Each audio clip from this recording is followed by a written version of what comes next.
श्री शिवाय नमस्तुभ्यम श्री स्वामी समर्थ.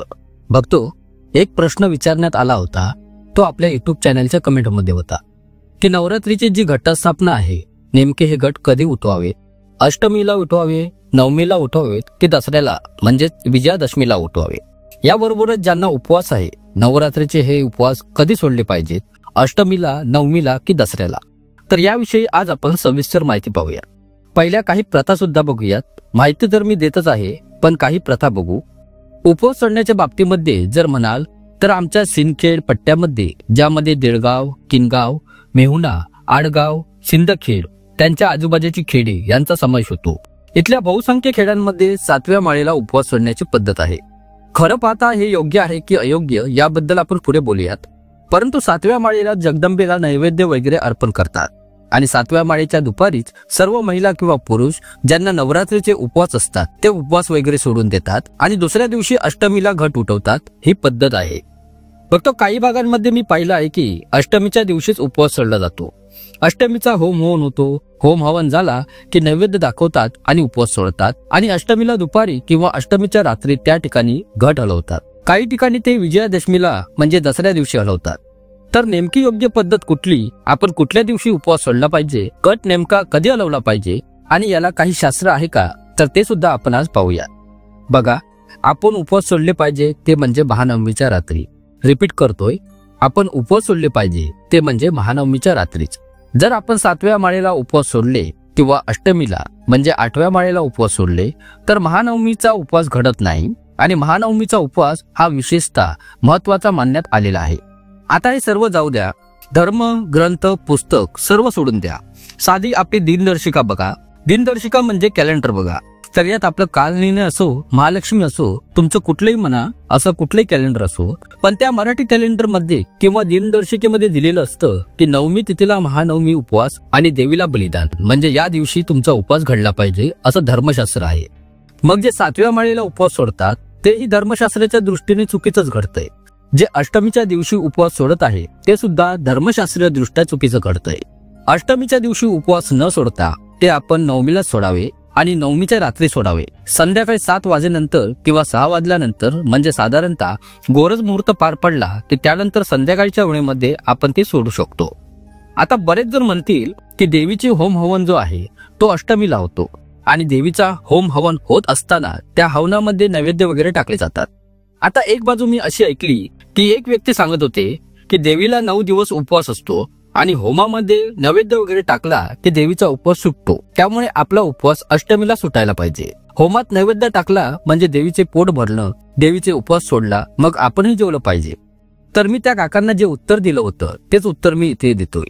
कारण कदाचित अशी धारणा कोणाची असू शकते की कोणी देवीला उपवास असतो आणि होमात नैवेद्य टाकला की देवीचा उपवास सुटतो, तर देवीला उपवासच नसतो.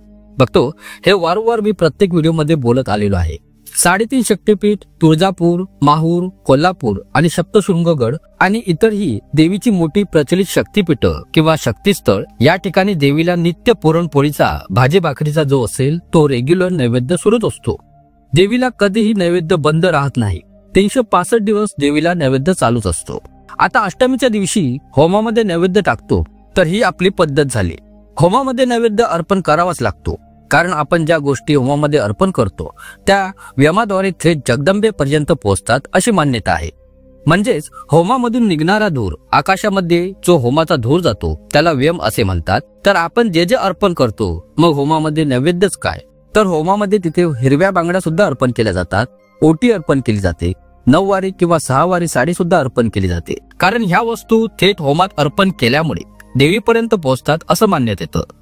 मग आपण होमामध्ये जो नैवेद्य अर्पण करतो तो देवीपर्यंत पोहोचावा या उद्देशाने करतो. पण तिला 9ही दिवस पुरणपोळीचा नैवेद्य हा सुरूच असतो, त्यामुळे देवीला उपवास अजिबात नाही.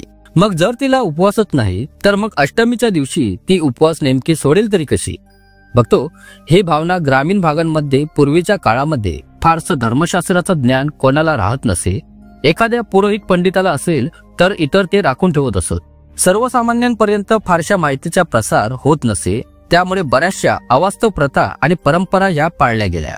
त्यामुळे या ठिकाणी पहिला मुद्दा मी क्लिअर करतो की अष्टमीच्या दिवशी होम हवन करावं. तुळजापूर असेल, माहूर असेल अशा मूळ क्षत्रिय अष्टमीलाच होम प्रज्वलित होतो.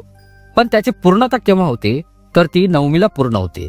नवमीच्या दिवशी देवीला बलिदान दिले जातं. देवीला बोकड कापला जातो आणि देवीला बोकड कापून त्यानंतर देवीचा आजाबळी संपन्न होतो.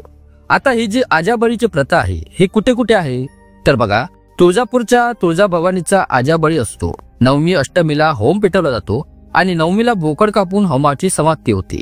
अष्टमी आणि नवमी 2 दिवस एकूण होम चालतो. माहूरगडावरती सुद्धा अष्टमीला होम प्रज्वलित होतो आणि नवमीला समाप्ती होते आणि बोकड कापला जातो. माहूरगडाला सुद्धा बोकड बळीने आजाबळीने समाप्ती होते.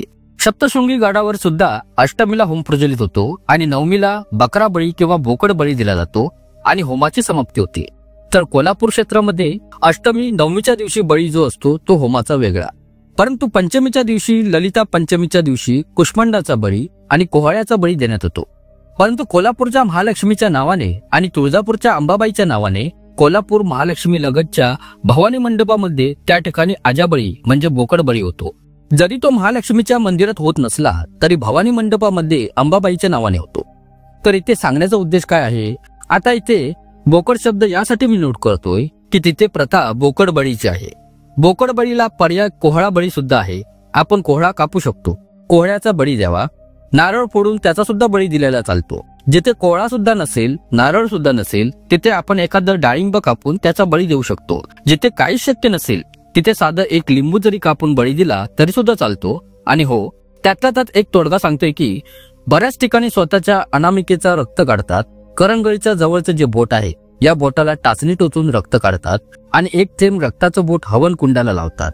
असा स्वतःच्या रक्ताचा बळी सुद्धा देण्याची पद्धत आहे.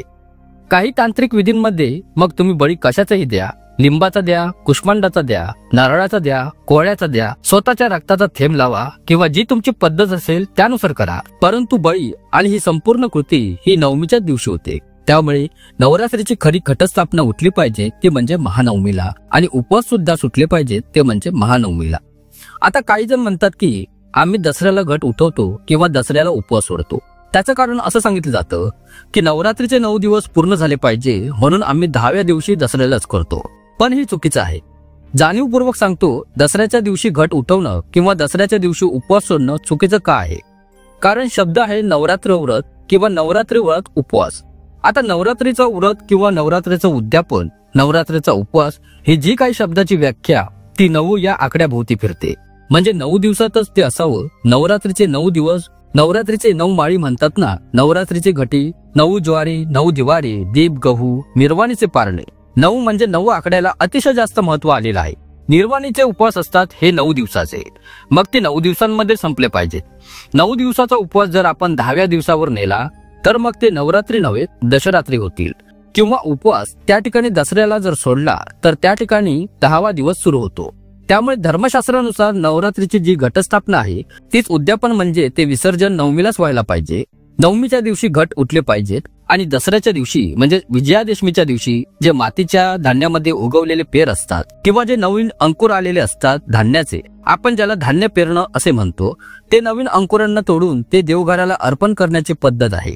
त्यामुळे नवरात्रीचे उत्स्थापन हे 9 दिवसां असल्यामुळे, निर्वाणीचा असल्यामुळे, 9 दिवसांचं पारण असल्यामुळे 9व्या माळीलाच 9व्या तिथीलाच त्याचं विसर्जन व्हावं. आणि हवन तुम्ही अष्टमीला करू शकता. आता मोठ्या मोठ्या शक्तीपीठांमध्ये अष्टमीच्या दिवशी पेटवतात आणि 9वी पर्यंत तो हवन चालतो. पूर्ण दिवस रात्र चालतो. आपण लघु स्वरूपामध्ये घरी करत असू तर अष्टमीच्या दिवशी हवन केला तरी हरकत नाही, 9वीला केला तरी हरकत नाही. अष्टमीला करा किंवा 9वीला करा. अष्टमीला करत असाल तर त्या होमामध्ये नैवेद्य वगैरे सर्व गोष्टी अर्पण करा आणि अर्पण केल्यानंतर देवीला 9 दिवस नैवेद्य चालूच असतो. त्यामुळे आपण काही फारसं विशेष करत नाही आहोत. त्यामुळे जरी तुम्ही होमामध्ये नैवेद्य अर्पण केला तरी मात्र तुम्ही उपवास सोडू नये. आपण उपवास सोडावा 9वीलाच. आता काही जणांचं असंही असेल की अष्टमीच्या दिवशीच आम्ही पुरणपोळी करतो, त्या पुरणपोळीचा नैवेद्य होमामध्ये अर्पण करतो आणि 9वीला जर आपण उपवास सोडला तर मग आम्हाला पुरणपोळी खायला कशी मिळेल? कदाचित असं असू शकतं कोणाचं. म्हणजे ते हे का बोलतोय मी तर एक उदाहरण आहे. आमच्या जवळच एक खेड आहे, त्या खेड्याचं नाव नाही घेणार. या ठिकाणी पण त्या खेड्यामध्ये एक बाबा म्हटले की 7व्या माळीला आमच्या इथे कोंबडे कापतात. आता कोंबड्यावरती उपवास सोडतात. तर मी त्यांना सांगितलं कोंबड्यावरती उपवास वगैरे सोडणं हे अधर्मशास्त्री आहे. असं काही कोंबड्यावर वगैरे उपवास सोडू नका. गोडावरतीच उपवास सोडावा आणि नंतर तुम्हाला खायचं तर तुम्ही नॉनव्हेज खाऊ शकता, पण पहिले 5 घास तरी निदान गोडाचेच खावे. आणि मुळामध्ये म्हटलं, तुम्ही उपवास नवमीला का सोडत नाही, 7व्या माळेला तर तुम्ही का सोडता? त्या बाबांनी फार मजेशीर उत्तर मला दिलं. ते म्हटले, आमच्या सर्व भाविकीचे लोक 7व्या माळेलाच कोंबडे कापतात. मी जर 9व्या माळेला उपवास सोडला तर माझ्यासाठी स्पेशल कोंबडं कोण कापेल? म्हणजे विशेष काय की ते उपवास गेले चुलीमध्ये, ते मटण खायला भेटलं पाहिजे म्हणून म्हाताऱ्याला उपवास 8व्या माळेला सोडायचा होता असे सुद्धा. मग त्याच्याहून लक्षात आलं की लोकांना कधी कधी उपवासापेक्षा मटण, पुरणपोळी, शिरापोळी, चमचमीत तोप, लोकांच्या पक्वानाचं नैवेद्य किंवा ते अन्न हे महत्वाचं वाटतं. पण आपण 365 दिवस खातच असतो, गाय बकरीसारखे चरत असतो, जे नाही खायचं ते सर्व खात असतो. 9 दिवस कडकडीत उपवास केल्याने काही कोणावर फारसा परिणाम होत नाही, आणि जे मन लावून हे उपवास करत असतील त्यांनी तो नवमीलाच सोडणं गरजेचं आहे. अष्टमी दिवशी सुद्धा स्वयंपाक तयार करा. अष्टमीच्या दिवशी त्याचा नैवेद्य देवघराला दाखवा, कोमामध्ये तो नैवेद्य अर्पण करा. नवमीला दुसऱ्या दिवशी तुम्ही स्वयंपाक करा, त्यावरती उपवास सोडा. किंवा अष्टमीच्या दिवशी पुरणपोळी पंचपक्वानाचं नैवेद्य अर्पण करून घ्या आणि दुसऱ्या दिवशी साध्या अन्नावरती उपवास सोडला, असं केलं तरी सुद्धा चालेल. परंतु नवरात्रीच्या 9 दिवसांना 9 हा आकडा त्या ठिकाणी महत्वाचा असल्यामुळे उपवास महानवमीला सोडणेच योग्य आहे. याबरोबरच नवरात्रीच्या घटाचे विसर्जन सुद्धा म्हणजे नवरात्रीचे उद्यापन आपण 9व्या माळेलाच करणं अतिशय जास्त गरजेचं आहे. आणि बघा, अतिशय काय तर काही गोष्टींमध्ये अंबाबाई आयुष्य देते. तर बघतो, ही होती काही महत्वाची माहिती. मला आशा आहे की तुम्हाला ही माहिती नक्कीच आवडली असेल. खूप खूप धन्यवाद.